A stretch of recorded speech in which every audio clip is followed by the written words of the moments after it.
I didn't move in to take over. I moved in to help.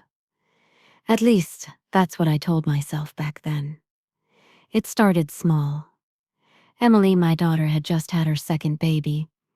Little Noah, her husband Greg, was working late hours, and she sounded tired on the phone every time we talked. So when she asked if I could come stay for a while, maybe a few weeks to help out, of course I said yes. I packed a small suitcase, brought my knitting, and told myself it was only temporary. That was 4 years ago. Since then, I've cooked more meals than I can count, folded laundry until my fingers ached, and picked up toys like it was my full-time job. I woke up before everyone else to pack school lunches. I stayed up late waiting for teenagers to come home. And in between, I ran errands, walked the dog, and kept the fridge stocked. I didn't complain. I was happy to be useful.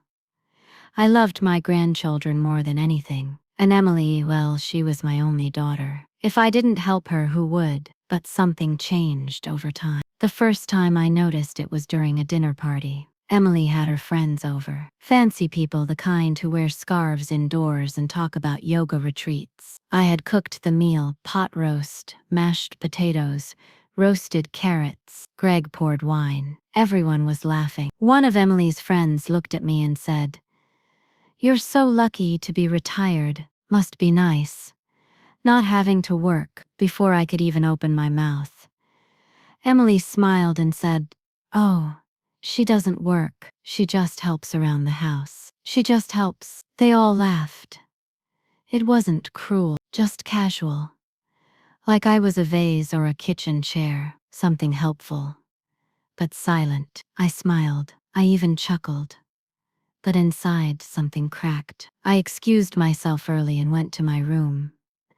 The guest room, though I'd been sleeping there for years. I sat on the edge of the bed and stared at the wall. I didn't feel angry. Not yet. I just felt small, like I had shrunk without noticing. I thought maybe I was being too sensitive, so I brushed it off. Went back to folding laundry the next day like nothing had happened. But once you hear a sentence like that, you can't unhear it. It sits with you, follows you around the house, echoes in the background of every thank you that sounds more like habit than gratitude. A few weeks later, I overheard Emily talking on the phone. I wasn't trying to listen. I was in the kitchen, rinsing blueberries for the kids' snack. But I heard her laugh and say, "No, it's not that bad. I've got free childcare and a live-in dishwasher." Free dishwasher. That night, I didn't sleep. I laid in bed and thought about all the things I used to love doing. I used to garden. I used to go to church every Sunday. I used to meet friends for tea. I used to have time. Now I barely remembered what day it was unless it was written on a sticky note. I thought about how many times I said yes when I was tired. How many times I kept my mouth shut to keep the peace. How many times I was expected to drop everything. Because I had nothing else going on. But I did have something going on. I had me. And I was tired of pretending I didn't. The next morning I tried something small. I didn't make breakfast. I stayed in bed a little longer, just to see what would happen. 10 minutes passed. Then 20. I heard footsteps, cabinets opening and closing, the sound of cereal boxes being pulled out. No one came to check on me. No one knocked. It was like I had become invisible. Later that day, I wrote a list, not a to-do list. I wrote down everything I had done in the past 24 hours. Packed lunches, folded 2 loads of laundry, swept the kitchen floor, washed dishes, picked up Emma from school, helped Noah with homework, cooked dinner, walked the dog, cleaned the bathroom sink. 9 things in one day, and that was a quiet day. I flipped the paper over, started listing the things I hadn't done for myself, read a book, called a friend, took a walk alone, rested without guilt. That list stayed short. I sat with those 2 lists in front of me. I stared at them until the words blurred. Then I folded them up and tucked them into my journal. That night at dinner, no one noticed I didn't say much. They just ate the food I cooked and left their dishes in the sink, like always. But something had changed. Not them, me. I had started seeing the difference between being loved and being used, and I had started asking myself a question I hadn't dared ask in a long time. What would happen if I stopped? What if I stopped folding the towels just right? What if I stopped jumping up every time the phone rang or someone needed something? What if I stopped being the free help they no longer respected? That question sat with me as I rinsed plates and wiped crumbs. I didn't have the answer yet, but I knew I was getting close. And for the first time in a long time, I didn't feel guilty about it. The next Saturday, Emily hosted another brunch. She loved having people over. It made her feel accomplished, she once told me, like she had it all together. The house spotless, kids dressed, food arranged, just so on the kitchen island. What she never said out loud, but what I always knew, was that it was my hands making it all happen. I woke up early that day, like I always did, but I didn't go to the kitchen. I sat by the window in the guest room, sipping my tea and watching the sun rise behind the tall maple tree in the yard. I could hear the scuffle of feet in the hallway, the opening and closing of drawers, Emily's voice getting sharper with each passing minute. Then came the knock. "Mom, are you up?" I took a sip. "Yes, I need help with the scones. Can you start preheating the oven while I get the kids dressed?" I didn't move. Not today. There was a pause on the other side of the door. "What do you mean, not today?" "I mean, I'm taking the morning for myself."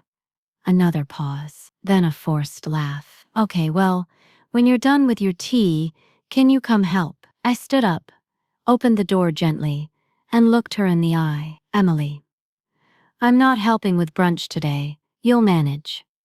She blinked at me, like I'd just spoken in a different language. "Are you okay?" "I'm fine. I just need a break." I closed the door again. She didn't knock twice. Later I heard her muttering in the kitchen. Then the sound of a stand mixer clanging. The doorbell rang around 10:30, and soon, the house filled with the high-pitched laughter of Emily's friends. I stayed in my room until I heard my name. "I don't know how she does it," one of them said. "My mom won't even babysit for more than an hour." Emily laughed. "Well, she's not working. It's not like she has anything else to do." There it was again, not working. Like everything I did was nothing. Like cooking and cleaning and watching over her kids wasn't real work, because it didn't come with a paycheck or a title. I stood there, behind the door, staring at the doorknob. My hands were trembling. I walked to the kitchen, quiet, slow.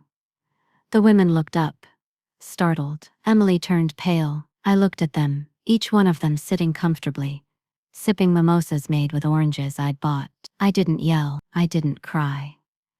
I simply said, "I may not have a salary, but I've worked every single day since I got here, and today, I'm officially off the clock." The room went quiet. I turned and left the house. I didn't even take my purse. I walked down the sidewalk, past the neatly trimmed hedges, and the row of cars lining the driveway. I just walked. At first I didn't know where I was going, but my feet took me toward the park down the street, the one with the duck pond and the little shaded benches. I sat on one and just breathed. It was the first time in years that I'd walked out of that house without having a task in front of me. No diaper bag, no to-do list, no wet wipes in my pocket. Just me, under the sun. It felt strange, and then, it felt like freedom. I sat there for nearly an hour. No phone ringing. No one asking me to do something. No tiny hands pulling at my sleeves. When I came back, the guests were gone. Emily was washing dishes, her back to me. She didn't turn when I entered. "I didn't mean it like that," she said quietly. "I know." She finally turned. Her eyes were red. "But you embarrassed me." "No," I said. "I reminded you I'm a person." She wiped her hands and leaned against the counter. "You help a lot. I do appreciate it. You just assumed I would keep doing it," I finished. She nodded slowly. Mom, I really do need you. I shook my head. No, Emily. You want me, and that's okay. But if you need me, it should come with respect, not jokes. She looked like she might cry again, but I didn't move to hug her. I just stood there, because for the first time, I wasn't rushing in to make it better. That evening, I made a simple dinner for myself. Egg salad and toast. A little tea. No fuss. No extra plate. Emily didn't come down. Greg took the kids out to get fast food. No one asked me where I was. No one asked me to help. And for once, that was exactly what I wanted. It started small. The next morning, the kitchen trash can was overflowing. Banana peels, plastic wrappers, half a juice box tipped over and dripping down the side. I walked right past it. Later, I heard Emily's voice echo from the hallway. Greg, can you take the trash out? Silence. Then again, louder this time. Greg.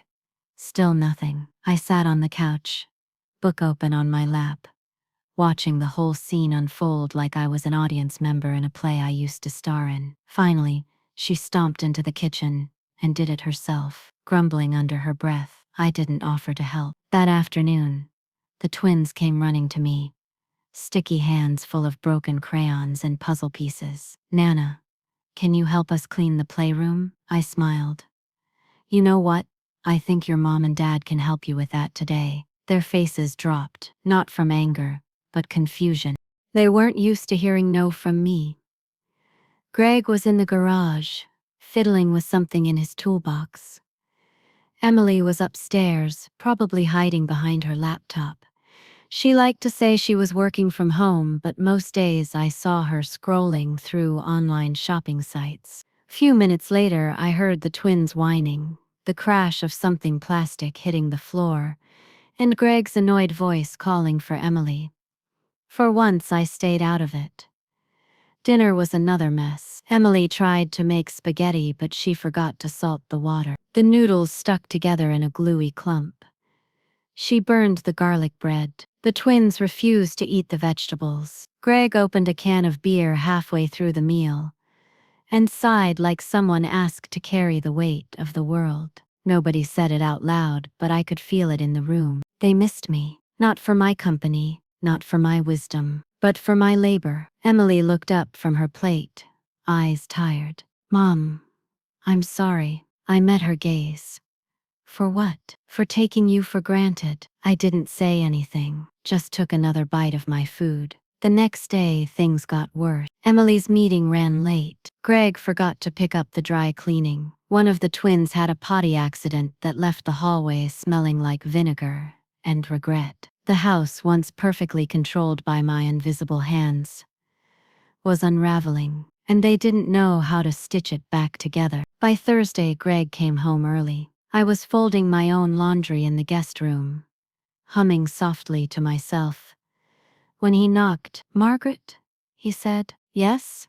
I wanted to say thank you for everything you do around here. I looked up. He had dark circles under his eyes, and his shirt was buttoned unevenly. You're welcome, I said, and he added, I'm sorry, I didn't realize how much we leaned on you. That's the thing about leaning, I said, folding a towel. If you lean too hard, the person holding you up gets crushed. He looked like a boy who'd just been scolded by his teacher, but he nodded. I'll try to do better, he said, and left. That night, Emily knocked on my door. She brought tea, chamomile, just the way I liked it. She even added a splash of honey. I miss you, she said quietly. I'm still here, I replied. No, I mean, I miss the way we used to talk. Before everything felt like a job, I let that sit between us. Do you know why I moved in with you after you gave birth to the twin? I asked. She shrugged.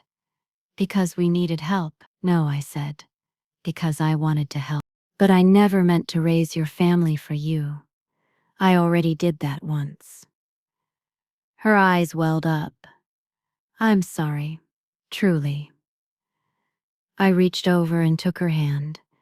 I'm not angry. But I'm tired. and I want the time I have left to feel like mine again." She nodded. Then she whispered, "Would you consider staying? Just not as our unpaid maid?" That made me smile, despite myself. "We'll see," I said. "But things will need to change." Over the next few days, something shifted. Greg started doing the grocery shopping. Badly, but he did it. Emily downloaded a meal planner app and started prepping dinners ahead of time. There were still messes, still forgotten lunchboxes, and unfolded laundry. But they were trying, and I stayed out of the way. I started walking in the mornings again, something I hadn't done since Mark passed. I found an old pair of sneakers in the back of the closet and strolled the neighborhood just after sunrise. The air felt lighter when it wasn't weighted with obligation. One morning, I sat at a bench near the park and realized it had been 3 full days since someone asked me to just quickly help with something. And I felt peace. That Sunday, Emily came into the living room while I was knitting. She had a hesitant smile. "I scheduled a cleaning lady to come twice a month." "Oh?" "I figured you shouldn't be the one keeping this place running. You're not our housekeeper." "No," I said. "I'm not." She sat beside me.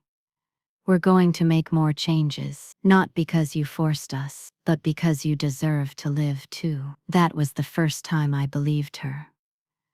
My birthday came quietly that year. No big plans, no grand announcements. I didn't remind anyone. I just woke up that morning, made myself a cup of coffee, and watched the sun stretch across the kitchen tile like it had done every morning before. Steady, silent, loyal. The twins were already buzzing around the house, arguing over who got the last strawberry yogurt. Greg was hunched over his laptop, still in pajama pants. Emily was on her phone pacing the hallway, whispering about deadlines and meetings. No one said anything. Not a word. I sat down at the kitchen table and smiled to myself, because for the first time in years, I didn't feel invisible. I felt free. Around noon, I left the house. Didn't say where I was going, didn't leave a note. I just grabbed my purse, tied my scarf, and walked out the door like someone who didn't owe anyone an explanation. The bakery down on 4th Street had just opened a new section with little cafe tables and mismatched chairs. It smelled like cinnamon and butter and warm bread. I bought myself a slice of carrot cake and a cup of strong coffee. It wasn't much, but it was mine. I sat in the corner by the window, watching people walk by, watching the breeze tug at the awnings.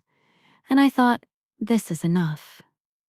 Just me, my cake, and no one asking me to fold a single towel.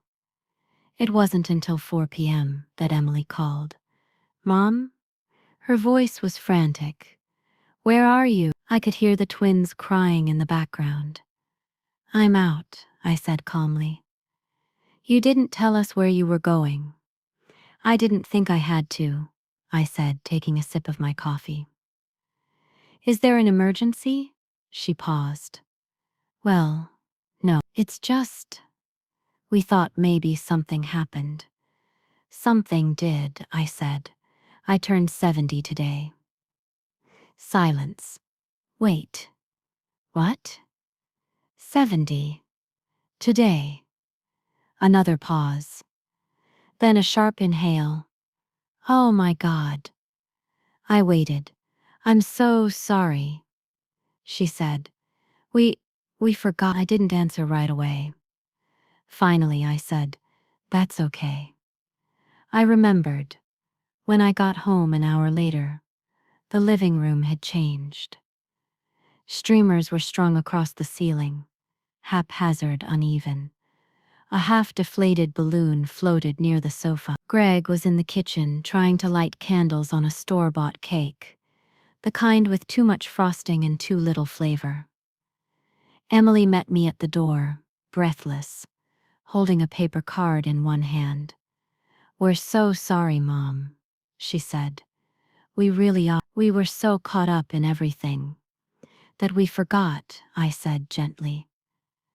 She nodded, her eyes glossy. But we want to make it right. The twins ran up to me then, arms flung around my waist. Nana, happy birthday, they shouted together. I smiled and kissed the top of their heads. Thank you, my loves. They sang for me. Off key. Too fast. But I let them. I blew out the candles. Not for a wish. Just to mark the moment. Then I cut the cake and served everyone a slice. The frosting was too sweet. The cake too dry. The twins dropped crumbs all over the floor. Greg stepped in one of them. But I didn't care. Because for the first time in a long while they were seeing me. Not just the helper, not the doer, not the fixer, but Margaret, the woman who'd given and had finally started to take something back. Later that evening, after the twins went to bed and the dishes were done, Emily sat beside me on the couch. I've been thinking, she said, you've done so much for us. And I've treated it like it was nothing. I didn't say anything. I let her speak. We were wrong to expect so much, to act like it was your job to hold everything together. And it's not. It never was. I nodded slowly. It's taken me a while to realize that too. She turned toward me, serious.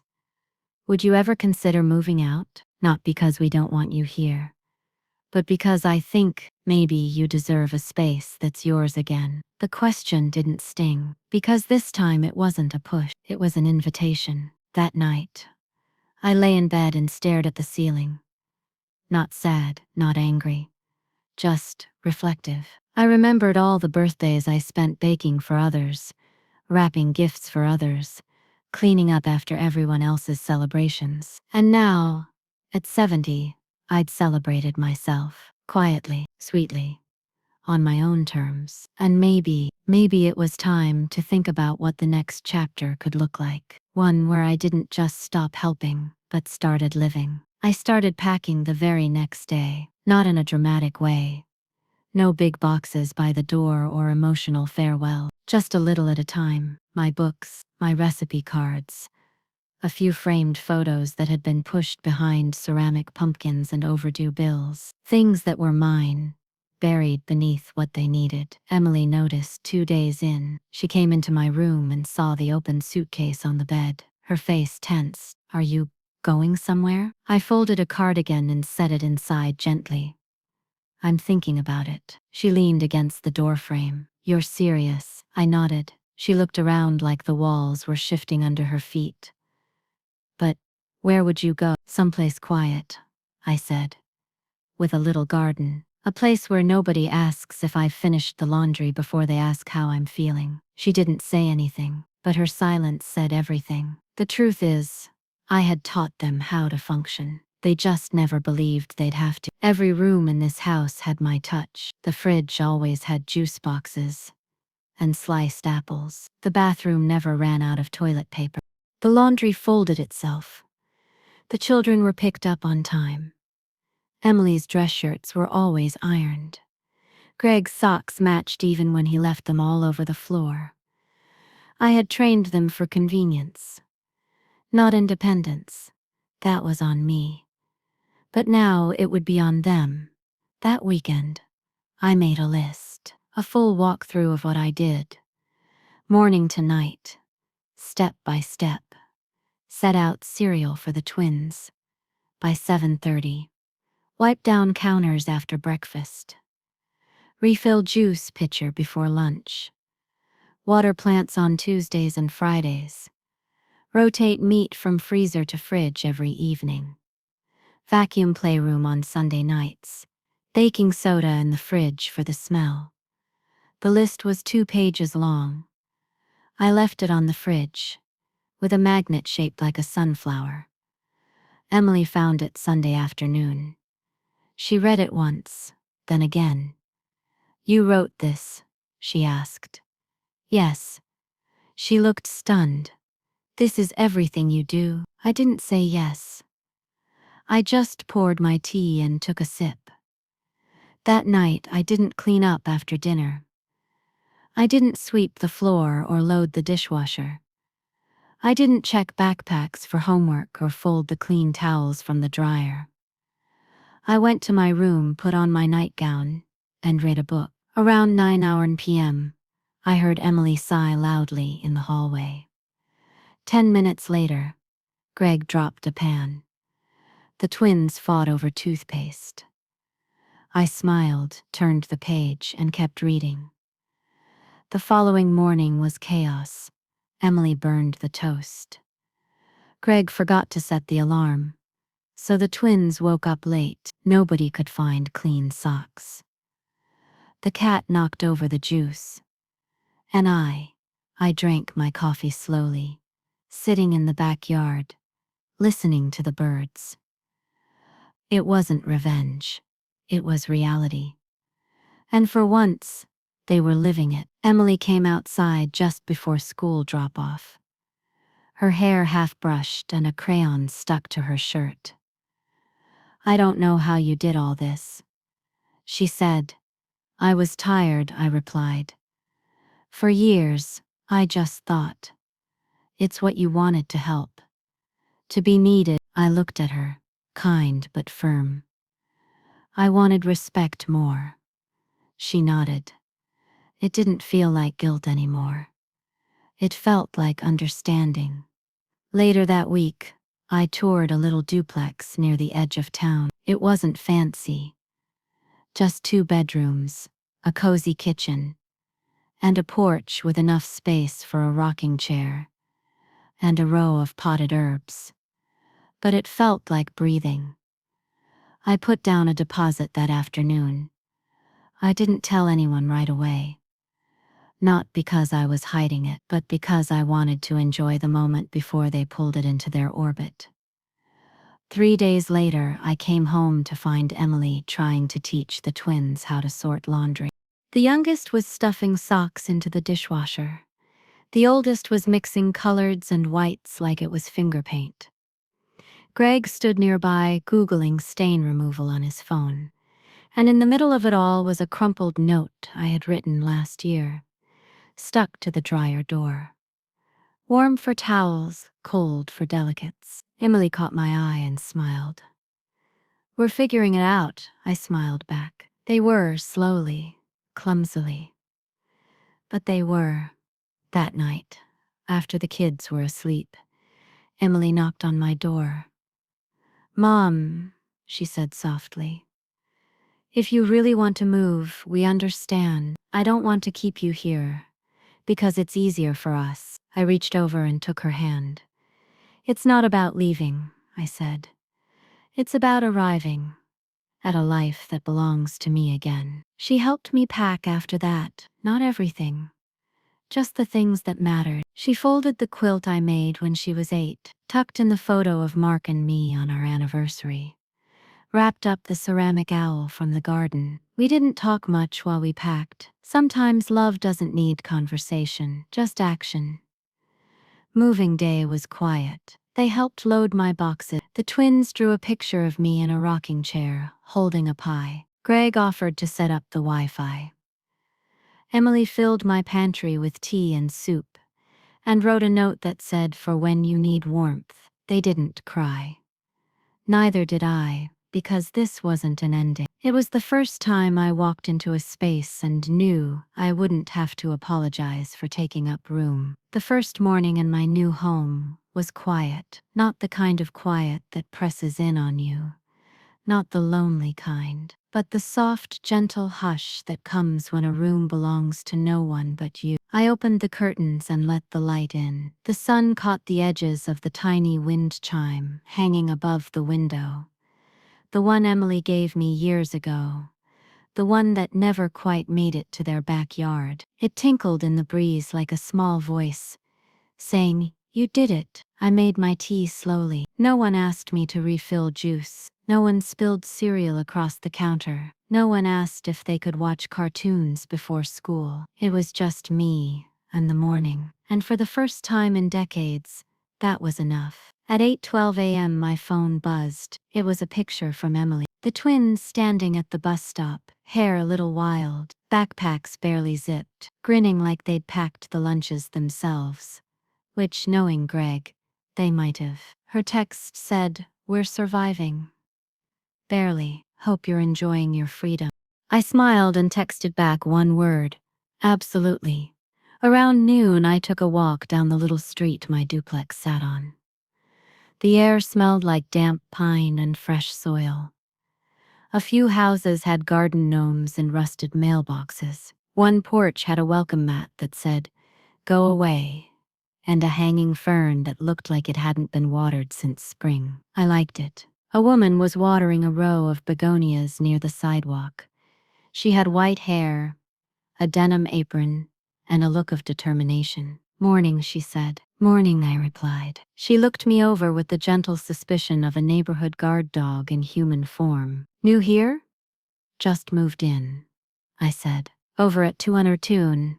She nodded. "That's Mrs. Randall's old place. She used to keep bees." "I keep peace," I said. She chuckled. "Good trade." Back inside, I sat down at the kitchen table and opened a blank notepad. I didn't have a to-do list for the first time in years. No groceries to pick up for others, no drop-offs, no permission slips, no soccer schedules, no baked ziti to warm up for dinner, just the sound of a clock ticking. It felt strange, but good. Like stepping out of a costume you didn't realize you'd been wearing for so long. Meanwhile, Emily's first full day without me was going very differently. I didn't hear this part until later, but I imagined it well enough. The dishwasher was half loaded, because Greg insisted it's all going to get clean anyway. The twins forgot their homework folders. Emily stepped on a Lego at 6:15 a.m., stubbed her toe on a laundry basket at 6:20, and ran out of clean socks by 7. And that's just before breakfast. At some point she probably looked at my empty chair at the kitchen table and realized, oh, she called that evening around 6:30. The kids were yelling in the background. Greg was asking where the garlic powder was. It was on the shelf, behind the turmeric, exactly where it's always been. "Hi, Mom," she said, trying to sound normal. "Hi, honey," I said, settling into my chair.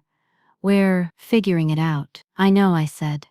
"I mean, Greg thinks you're hiding the good frying pan." I chuckled. I took the good frying pan and the pie dish. There was a pause. "You really did leave," she said quietly. "Yes," I said. "I really did." The second morning I didn't check my phone right away. I sat outside with my tea, watching a squirrel bury something under the lilac bush. I let the sun touch my face. I watched a bird hop along the power line, chirping like it had no deadlines. My body still moved like I had things to do. Chores, appointments, pickups. But the stillness kept reminding me, "You're done, you did your part." I got a letter that afternoon. Not from Emily, from the community center, down the road. I had filled out a volunteer form on a whim last week when I visited their weekend bake sale. They asked if I'd be interested in helping run their Wednesday afternoon reading hour for kids. Just 1 hour a week, no diapers, no carpools, no grocery runs, just stories. I called and said yes, not because I missed taking care of children, but because I missed sharing the joy of doing something well without being taken for granted. By the third day, Emily sent another picture. This time, it was a pile of burnt grilled cheese. Caption: "Turns out you're not supposed to microwave butter on a paper plate." I laughed so hard I snorted. She was learning. That Friday I invited her and the twins over for dinner. Nothing fancy. Just pasta, salad, and a cake I'd baked with a little too much lemon zest. They showed up 15 minutes late, slightly frazzled and smelling like dry shampoo. But they were smiling. Emily hugged me tighter than usual. Greg brought a bottle of wine and didn't complain once about the cat hair on his pants. The twins made me a card that said, "We miss your pancakes. Love, the loud ones." We laughed a lot that night. not because everything was perfect, but because the weight had finally shifted. As they were leaving, Emily stood by the door. "I'm proud of you, Mom," she said. "You really did it." "You're doing it too," I told her. "In your own way." She smiled. Then she reached into her purse and pulled out a sealed envelope. "I wrote you something. Just when you're ready." I took it and nodded. She left. I stood there for a moment, envelope in hand. Then I walked to the kitchen, lit a candle, and sat down to read. Inside was a letter. Simple, honest, no fluff. She wrote about all the times she didn't say thank you. Not because she didn't feel it, but because she thought I'd always be there. She admitted she used to see my help as normal, even owed, that she was only now beginning to understand what it meant to carry a house on your back. The last line read, "You gave so much, I forgot to ask what you needed. I'm sorry, I see it now." I sat there, eyes wet, hands steady. She had finally seen it, and more than that, she'd said it. And that mattered more than all the casseroles and folded towels in the world. It was strange how quickly they stopped calling. After that dinner, after Emily's heartfelt letter and the twins' sticky kisses and promises to come over every weekend, I expected a little more, something. But time moved on. 2 days, then 5, then a week. No call, no visits, no text asking if I could just drop by or watch the kids real quick, or help out with dinner. At first, it was peaceful. I went to the library. I took my evening walks. I volunteered at the reading hour on Wednesdays, just like I'd promised. But by the second week, the silence began to feel hollow, not lonely, just unfamiliar, like walking through a house that used to be full of life, only to hear the echo of your own footsteps. I didn't miss the chaos. I didn't miss the shouting or the dishes, or the invisible job of keeping everything running. But I did miss the twins' giggles, the way they'd grab my hand with their sticky fingers and tell me secrets only a child could make sound magical. I missed Emily's bad jokes when she was overtired. Greg's eye rolls that meant he cared but didn't know how to say it. Still, I didn't call, because I wasn't going to chase what should have been offered freely. The community center started feeling more like home. On Wednesdays, I read Charlotte's Web to the children sitting cross-legged on the rug. They listened like it was magic, eyes wide, mouths slightly open.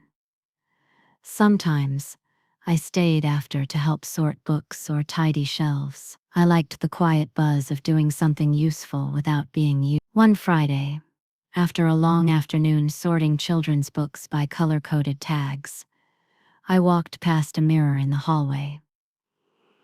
I almost didn't recognize myself, not because I looked older, but because I looked lighter, like someone who'd finally set down a burden she forgot she'd been carrying. The next Sunday was the twins' birthday.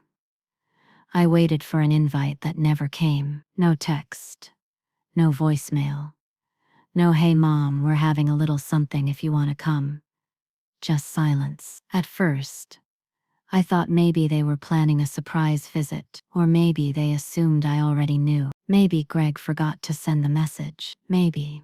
But no, I it that evening. A picture, posted to social media. The twins, all smiles in front of a cake shaped like a dinosaur.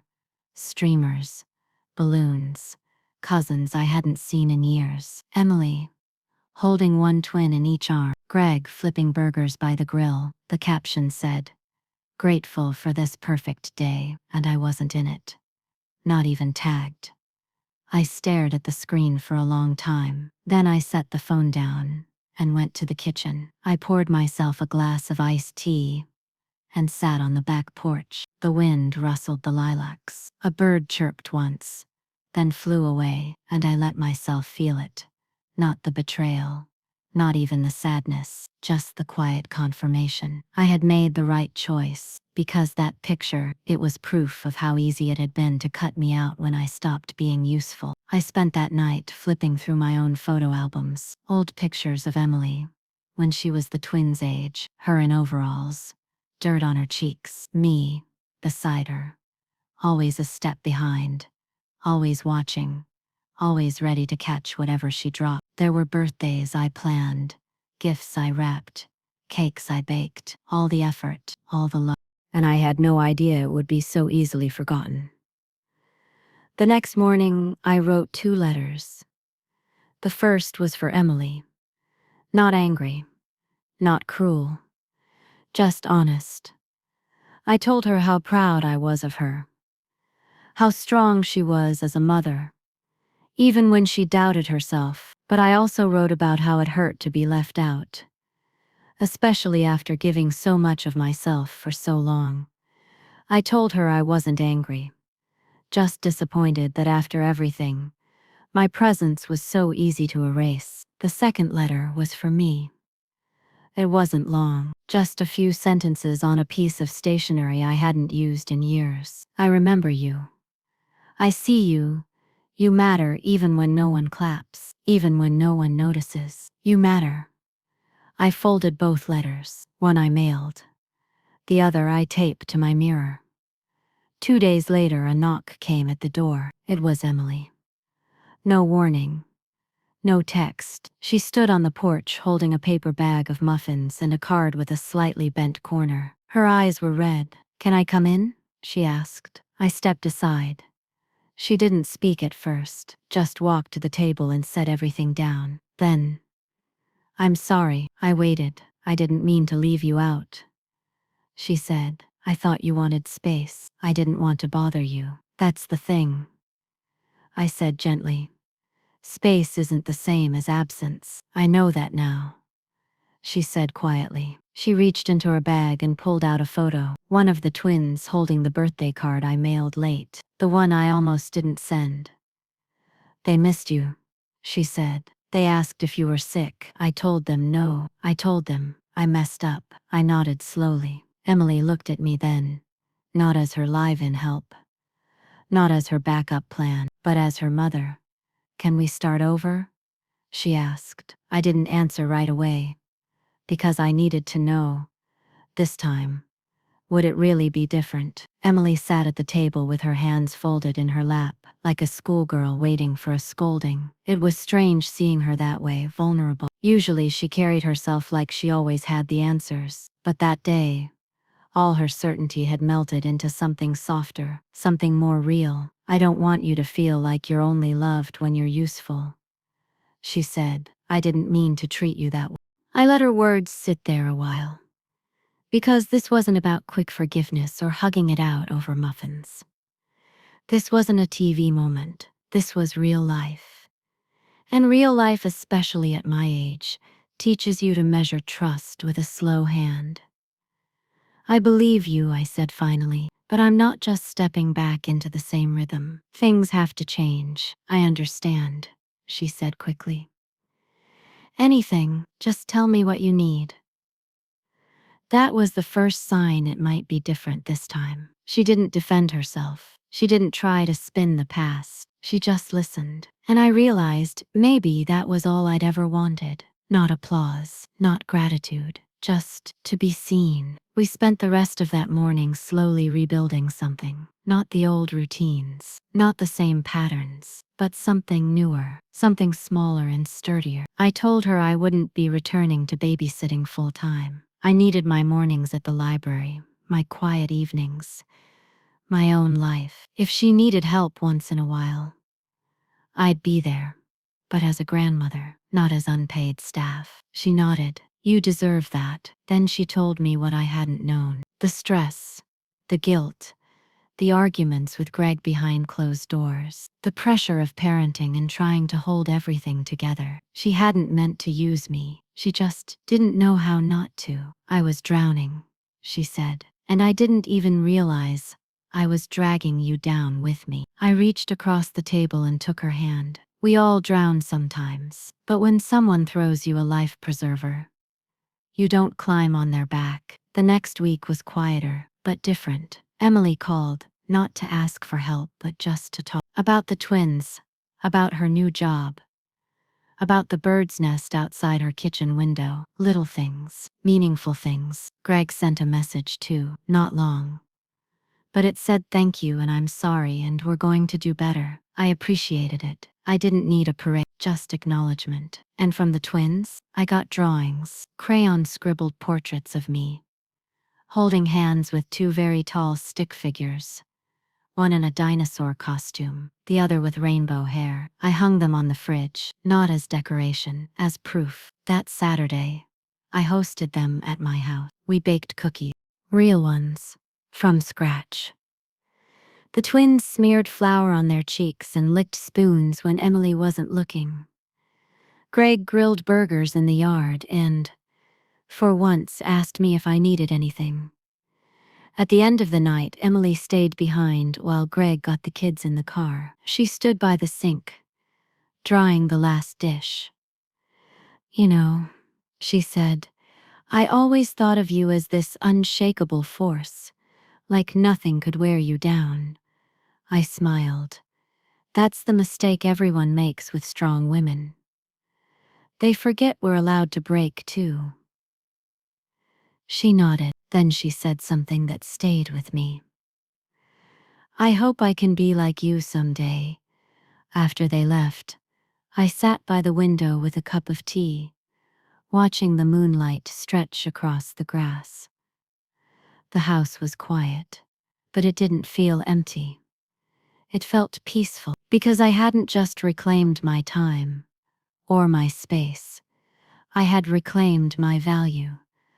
I was no longer the silent backbone of someone else's chaos. I was a woman with boundaries, with needs, with a name and a presence that deserved respect, not just gratitude. I had taught my daughter how to stand on her own, but I had also taught myself that love should never come at the cost of your own worth. A few days later, at the community center, I shared a story during our women's circle. I told them about the time I almost forgot who I was, because I'd spent so long being what everyone else needed. I told them about the moment I stopped helping out of habit and started helping by choice. And then I told them about that one quiet afternoon when I taped a letter to my mirror that simply said, "You matter." When I finished, one woman whispered, "Thank you for saying it out loud." I nodded, because sometimes that's all it takes. One voice, speaking up, reminding another that their silence isn't invisible.